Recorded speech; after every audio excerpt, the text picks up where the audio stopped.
Bom dia, esse é o BDMcast do dia 24 de outubro, com os principais temas abordados pelo Morning Call do Bom Dia Mercado, elaborado com o apoio de inteligência artificial. O dia é da inflação, aqui e lá fora. O IPCA 15 deve desacelerar bem, mas o discurso firme de Galípolo em Jacarta esfria o otimismo com cortes antecipados da Selic. Nos Estados Unidos, o CPI deve subir, sem mudar as apostas em corte de juros pelo Fed na semana que vem. O encontro confirmado entre Trump e Xi volta a animar, enquanto as sanções contra a Rússia disparam o petróleo.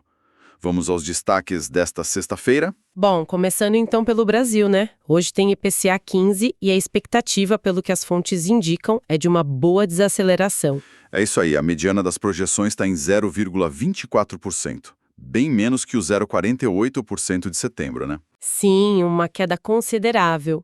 E os motivos principais parecem ser a mudança na bandeira da energia elétrica e também o fim daquele efeito do bônus de Itaipu, certo? Exato. Esses dois fatores ajudam a puxar o índice para baixo e em 12 meses a inflação deve recuar ali para perto dos 5%. Mas apesar desse alívio esperado no número cheio, teve o discurso do Gabriel Galípolo ontem, né? Lá de Jacarta. Sim, e foi um discurso firme. Ele deixou claro que, olha, mesmo com essa melhora agora, o Banco Central continua, assim, incomodado. As expectativas de inflação ainda estão desancoradas da meta. E a mensagem é que precisa de juro alto por mais tempo para colocar a inflação nos eixos. Basicamente isso. O que, na prática, tirou bastante força daquelas apostas de corte da Selic já em janeiro, sabe? Tanto que ontem os juros curtos ficaram estáveis, pararam de cair. E se a gente olhar por dentro do IPCA 15 que sai hoje, tem algumas coisas subindo, né? A média dos núcleos, por exemplo. Tem sim. A previsão é que a média dos núcleos acelere um pouco, de 0,19% para uns 0,32%. Preços livres, alimentação no domicílio, serviços, esses devem mostrar mais força. E serviços subjacentes também, né? Também. Por outro lado, o grande alívio vem dos administrados. Ah, sim, energia, essas coisas. Isso, devem variar muito pouco, tipo 0,08%, depois de terem subido quase 2% no mês passado.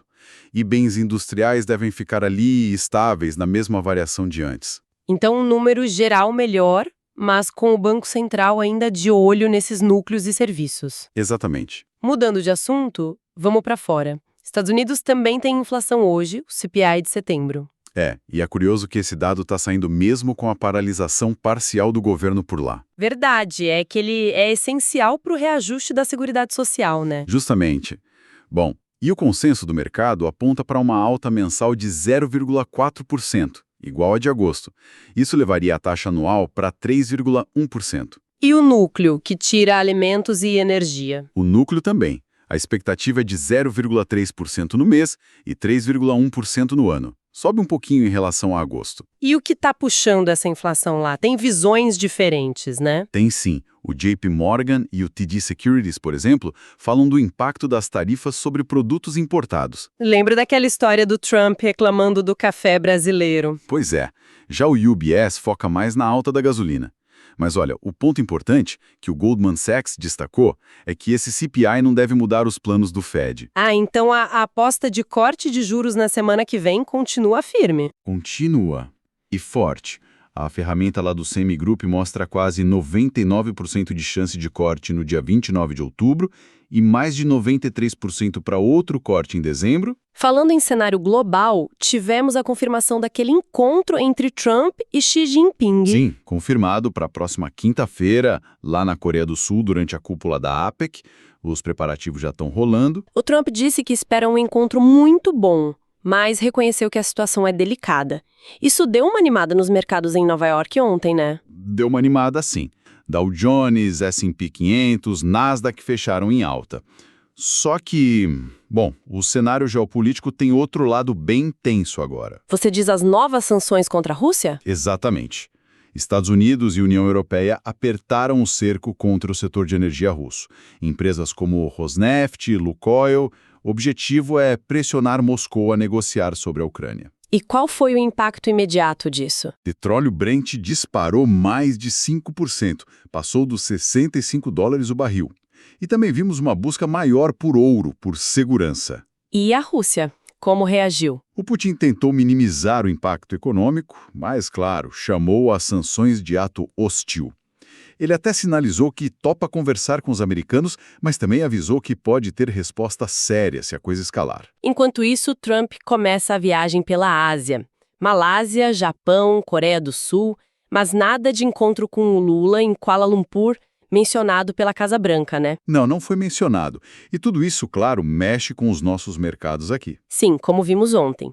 Ibovespa subiu, puxado pela Petrobras, com esse petróleo mais caro, e também pelo otimismo externo antes das sanções pesarem mais. Isso. E o dólar deu uma recuada, fechou ali em 5,3861. Já os juros futuros curtos... Ficaram estáveis, né? Mesmo com a expectativa boa para o IPCA 15 de hoje. Exato. Mostra que a cautela com o discurso do Galípolo e a política monetária interna está falando mais alto nesse momento. Voltando para nossa agenda aqui no Brasil e a questão fiscal, aqueles projetos para compensar a MP 1303. Olha, o envio ficou para a semana que vem. O governo adiou para ter mais tempo de negociar apoio, principalmente com União Brasil e republicanos. A ideia é tentar votar rápido, talvez já na terça ou quarta. Entendi. E no Senado, como está a discussão sobre a isenção do imposto de renda? O relator, Renan Calheiros, está pedindo mais dados para a Fazenda. Ele quer números atualizados do impacto fiscal, porque parece que as mudanças feitas lá na Câmara podem ter afetado a neutralidade do projeto. Podem ter afetado, sim. Ele citou o exemplo da isenção para o setor rural, que custaria uns 8 bilhões. A ideia dele é apresentar o parecer na semana que vem e tentar ajustar o texto lá mesmo, sem precisar voltar para a Câmara. Para a gente fechar a agenda do dia, daqui a pouco, às 8h30, saem os dados do setor externo brasileiro. Déficit em conta corrente e investimento direto no país. Isso, a previsão para o déficit é de 7,8 bilhões de dólares e para o IDP, entrada de 6 bilhões em setembro. Às 9h, o ministro Haddad participa de um evento sobre precatórios. E lá fora, o que mais temos? Tem o PMI composto dos Estados Unidos às 10h45 e o sentimento do consumidor da Universidade de Michigan às 11h. Ah, e teve inflação no Japão também, né? Teve sim, acelerou para 2,9% em setembro. Isso gera alguma especulação sobre juros por lá, mas o Banco do Japão deve esperar a nova liderança política antes de agir. E balanços? Hoje tem Uzi Minas, aqui antes do mercado abrir, e P&G nos Estados Unidos, também no pré-mercado. Ontem à noite, depois do fechamento, Intel e Sword divulgaram resultados bons, acima do esperado, animou um pouco. Bom final de semana, voltamos na segunda-feira às 8h com o BDMcast do Bom Dia Mercado